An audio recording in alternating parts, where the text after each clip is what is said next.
In this video, I will talk about one more concept, important in order to understand basic tax control, and why would a system like that work, allowing peaceful transition to a society that could benefit everyone instead of just those rich few.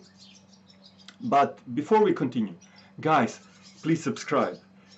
It means a lot and it will help spreading these ideas, eventually enabling us to test the basic tax control in reality, hopefully reducing some of the global catastrophic risks.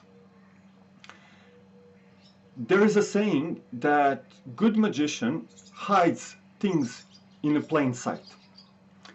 All political systems are like that. All political systems are illusions. Neither of them exists in reality. Or to be precise, different names we are using to describe political systems are illusions.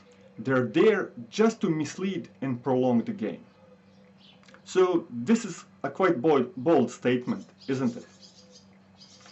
So let's discuss few major systems and their political, social, structural, economic features using comparison and abstraction. First are communism and socialism. In theory, in those two systems, working class, meaning ordinary people, vast majority, should be in power. But in reality, government or people at the top are elected from the members of the socialist or communist party. In both systems, social classes should have been supposedly eliminated through concept of the common ownership. Common ownership or public ownership means that everything belongs equally to everyone. In return, everyone works as much as possible or as much as they can for the common good. But sadly, in reality, this translates that people don't work as much as it is necessary in order to sustain the progress. And as I mentioned, minority at the top holds all political power. Changes at that top leadership are rare over a very long period of time, even when things don't go well. And chances for some kind of overturn through public action like strikes or rebellions are quite negligible. That same top leadership that has all political power also controls all the wealth and enjoys special privileges, meaning everyone else, that vast majority of working class, is working for handful minority, or how George Orwell has put it in the Animal Farm story, all animals are equal, but some animals are more equal than others. Instead of majority having all the wealth, only small minority controls all the wealth. By now, you probably got the pattern. Reality is quite different from the theory. Okay, what about democracy? Yay, we all love democracy, isn't it? But democracy has become yet another buzzword. It's also illusion. Word democracy comes from Greek words demos, which means people, and kratos, which means rule or power. So that means that it can be literally translated that people rule or people have power. So in theory, in democracy, all people should decide about the matters that are important for them. And economically wise, everyone should have equal opportunity to pursue happiness. And if they work hard, anyone can get rich, or at least that's what's been told to all of us. In reality, only small minority, less than 1%, has 99% of all the wealth.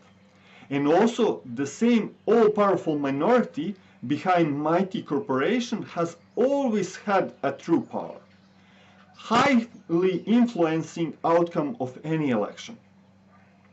Although we would like to think that we live in democracy, repeating that buzzword all the time like we are trying to reassure ourselves that we really are living in democracy, sad truth is we don't. And no one does. Let me remind you about the obvious. Most of the nowadays democracies are so-called representative or elective democracies. And that's oxymoron. It is contradiction, same like a open secret for instance. So if democracy is also illusion, then what is it? Mutual things for all systems we ever had is pyramidal structure of power. At the bottom is the class that does all the work.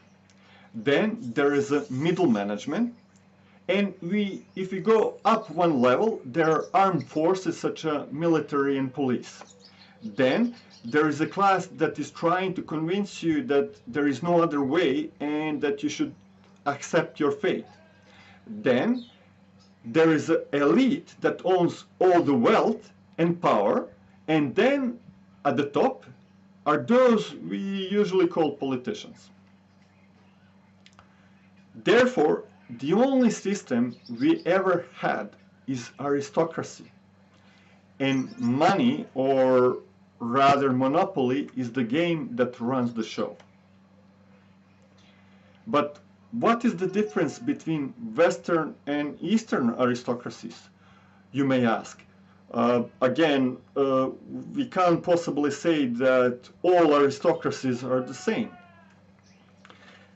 To explain this, I will use an old analogy of the donkey, carrot, and the stick. While donkey is pulling the carriage, master can choose to use a stick to beat the donkey in order to force it to pull it stronger, which quite resembles some of the Eastern aristocracies. Or, on the other hand, master can use the carrot on the stick to lure the starving donkey to pull more. So donkey lives under the impression that he will get the carrot eventually. But in reality, the same way like that joke, as soon as I learned my hamster not to eat, he died, donkey will never get to the carrot. Or at least that's the rule for majority of the people. Western democracies are like this. But don't make mistake. Although starving don't leave bruises, and although we tend to judge more what is physical and visible, the second way is equally bad. And in one way or another, donkey is just a slave. So, so-called American dream or pursuit for happiness are there just to lure you.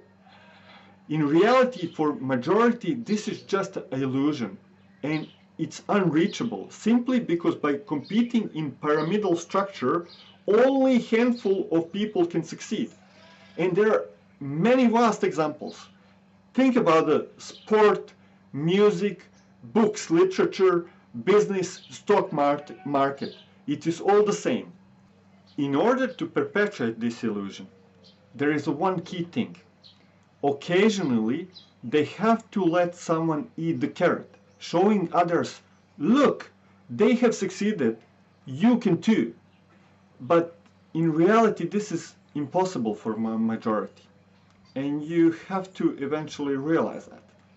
And if by now you're getting impression that I want to say that we are all slaves, answer is yes. Regardless of being rich or poor, east or west, we are all slaves to the system we have created. One more misconception is that slavery requires torture or lack of payment. All this really depends on the master and his strategy. Am I going to beat my slave or am I going to lure my slave?